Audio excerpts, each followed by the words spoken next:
We start football for 5-year-olds. You know, the real youngsters can kind of come and get involved, and that's their first experience of football. And we like to think we give a really good experience because that's where we all fall in love with the game. That first experience is key because it can either turn someone off from the game or it can really light that passion for life. And you know, we talk a lot about like versus love, and we love football. We don't like football, we love football. We want the young players that come to us, or the young people that come to us, to love football and take their first steps with us. And we like to think they can then continue their journey with us. So if they arrive at 5 years old, they can play every single step of the way, whether they're a boy or a girl. They play right through. We've got junior teams at every single age group, multiple teams at every single age group. We've got a thriving girls section, and ultimately they can play every step of the way. And then when they finish at 16 in junior football, well, we've got a college programme that's thriving and has got students training and playing football every single day of the week out on our pitch with our expert staff, whilst doing their A-levels, their BTECs, their GCSE resits, whatever it might be. You know, we support that academic side as well as the footballing side, along with the college. We're a community football club at heart, and we embrace the community side of what we do. We do it for every aspect of the community that's out there, really. The success of Stockton Town will be the part played by the many and not the few. It's still a grassroots football club. We're not ashamed to say grassroots. You know, it's a word that we embrace and we're passionate about. First team competing at step 4 now, so they've kind of kicked on and drove a lot of what we do. From a junior perspective, you know, we've got 35 plus junior teams. We look at ourselves as that beacon of football and activity for the community. We do a lot of work with our schools, where we go into those schools and deliver football for all, specifically with the Key Stage 1, so that kind of youngest age bracket, if you like, and then they get access to our sessions. And that's all completely for free. You know, we don't charge a penny for anything that we do in the schools. With those schools, you know, they get free places on our holiday courses, they get free season tickets. Again, just to show we are at the centre of the community and we want to be seen and we want to help. We feel that calling. My daughter plays for the under-16 girls, and so it's our first season at the club, and we've really enjoyed it. In terms of having this facility to train and things, it's meant that the training's consistent. The setup of the club's been fantastic. I think having something like this in Stockton's massively beneficial for the community and the young people that use it, because it gives them an outlet. We have our Kids Eat for £1 scheme, where a lot of our additional sessions, which, you know, we do have to charge for just to cover costs on sessions.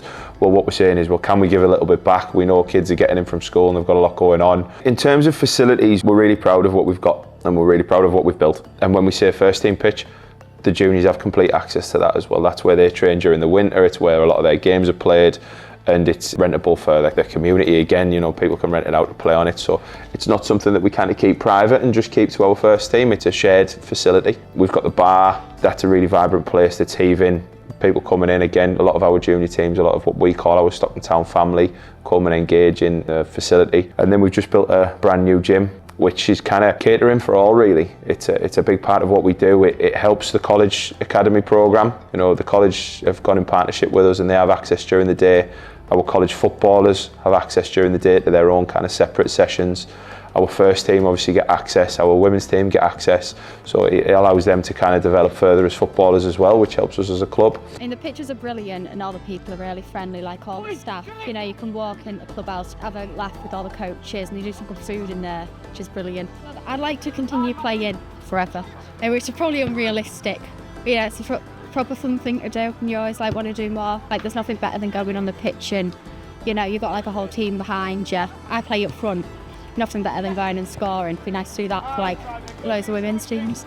Jack, he's always dead supportive. You know, they're always just trying to get you to be the best that you can be. Always just helping you out however you can, whether it's like encouraging you together as a team or like individually, where you can put you aside and go, look, this has been brill, but I think it'd be really useful if you did this, so it's dead like productive. I grew up in the middle of nowhere and there was no around, and I think being able to like come down and actually have proper pitches, it makes it so much easier to like come play than going to like your local park for an hour. But I think it's dead important because you've got nice pitches to play on. We have a really strong partnership with Stockton Sixth Form College. We share the same site, we're literally across the driveway. The pitch that we've got out the back is the partnership between the two. The college have spent a lot of money on the pitch as well as we have. We have a college footballing academy, is what we call it. And the word academy can sometimes be slightly misleading. It's an opportunity for young people, young footballers, to come and stay in their education once they finish school. GCSE resits, BTECs, A-levels, whatever it is that you want to study. Well, you can do that with us and you get your football in fill during the day as well. They get to play football every single day of the week. You know, our programme currently, they train Monday and Tuesday morning. They have matches in the North East College League on a Wednesday afternoon. They then train twice on a Thursday and train for a really long time on a Friday. And it's a real kind of well-rounded programme which just offers that holistic approach to developing young people and young footballers, and we put the young people first when we discuss that. And what we're really proud of is the amount of players that have came to us over the years who were probably going to leave education after leaving school, but the football was that carrot to get them through the door. And well, now, you know, they've gone on to university and later on in life because they spent a couple of years with us at college, and we kind of really ignited that thirst for their development. We're just as proud as that as we are when we managed to sign a player to the first team because they're a good footballer. We're a little bit new to women's football at the club in general. You know, we had no girls teams probably 3 to 4 years ago, and then we had a bit of an explosion and we added a lot of teams very quickly. Our head of women and girls going into schools and working exclusively with hundreds if not thousands of girls across the schools. So my job at Sutton Town is anything to do with the community, anything to do with the kids. Saturday morning club, girls development sessions. This year we've started the school partnership, so we're going into primary schools, giving them free football, try to connect back with our community and try to make our club a little bit stronger on the outside as well. On the whole, it's a bit of a dream job. We have to fund everything that we do internally, and I think that comes with challenges, but it's also a real benefit that we have, because what it does is it makes us be creative and it makes us come up with the next step and it makes us come up with an entire plan. And it's right, well, we know that's going to be sustainable, because if it's not, we can't do it because it has to self-sustain. What it guarantees is that we're going to be here in 10 years time, 15 years time, 20 years time, because there is no roller coaster to ride. It looks like an astronomical rise for the club in the last 10 years, and that's because it is, but there's no dip on the horizon. The people involved aren't going to allow that to happen.